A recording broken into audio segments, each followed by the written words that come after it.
কি হলো তুই আজকে ক্যাম্পাসে একা একা আসলি? আমি তোর জন্য কতক্ষণ ধরে দাঁড়াইছিলাম। আমার জন্য আর অপেক্ষা করিস না। অপেক্ষা করবো না মানে? এই, তুই কি ক্যাম্পাসে আসবে না? আসবো, তবে তোর সাথে না, জনির সাথে। দেখ সিনথি, তোর ভালোর জন্যই বলতেছি, প্রেম করার জন্য এই ছেলেটা একদমই গুড চয়েস না। ছেলেটা ভালো না সিনথি। দেখ, যে সিদ্ধান্তই নিস বুঝে শুনে নিস, জীবনটা কিন্তু তোর। হ্যাঁ, জীবনটাও আমার, সিদ্ধান্তও আমার। আর আমি যদি কোনো ভুলই করি সেটার মাসুলও আমি দিব।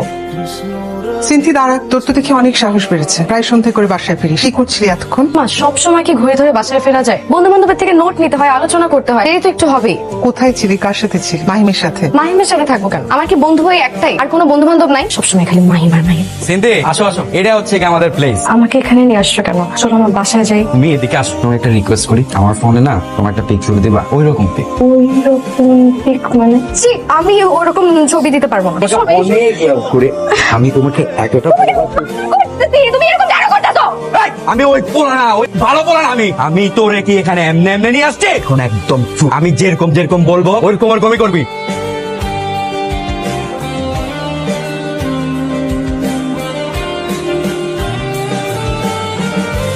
আমি জানতাম এই মেয়ের ক্যারেক্টারে যে সমস্যা আছে, আগে থেকে আমি সন্দেহ করছিলাম। পুরা এবার লিঙ্ক দিছি তো ভাই। মালদী সাহেব, খবর শুনছেন নাকি? কোন খবর যেন? আরে আমার ডিপার্টমেন্টের একটা মেয়ের স্ক্যান্ডাল বেরিয়েছে না, ইন্টারনেটে তো পুরাই ভাইরাল। আমি তো এক কাজ করছি, আমি সাময়িকভাবে বহিষ্কার চিঠি ইস্যু করে ওর বাড়িতে পাঠিয়ে দিচ্ছি। একদম ঠিক কাজ করছে।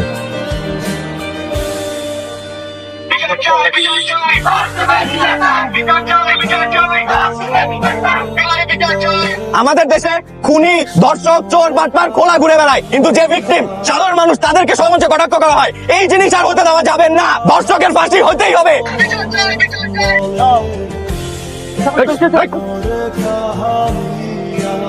দেখুন, আমরা সিনথিয়ার ব্যাপারে একটা ভুল সিদ্ধান্ত উপনীত হয়েছিল, আর এখন সত্যটা তো আমরা সবাই জানি। আমাদের ভুল সিদ্ধান্তের জন্য আমরা আন্তরিকভাবে দুঃখিত। আমরা চাই নেক্সট ক্লাস থেকে ক্লাস অ্যাটেন্ড করবে।